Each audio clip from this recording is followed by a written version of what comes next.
কিডনিতে পাথর হওয়ার 10টি লক্ষণ। বর্তমান সময়ে কিডনিতে পাথরের সমস্যা নিয়ে আমরা অনেকেই ভুগছি।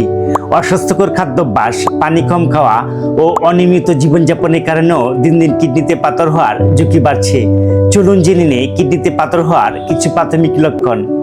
প্রস্রাবের সময় জ্বালাপোড়া ও ব্যথা হওয়া, পিঠের নিচে ও কোমরের সাইডে ব্যথা অনুভব হওয়া, ঘন ঘন প্রস্রাবের চাপ অনুভব হওয়া কিন্তু প্রস্রাবের পরিমাণ কম হওয়া, তলপেটে বা নাভির 2 সাইডে ব্যথা হওয়া, বমি বা বমি বমি ভাব হওয়া, শরীর দুর্বলতা বা ক্লান্তি অনুভব হওয়া, প্রস্রাবের রং হলুদ হওয়া বা দুর্গন্ধযুক্ত হওয়া, প্রস্রাবের সাথে রক্ত যাওয়া ও যন্ত্রণা করা, প্রস্রাব বাধাগ্রস্ত হওয়া ও বন্ধ হয়ে যাওয়া।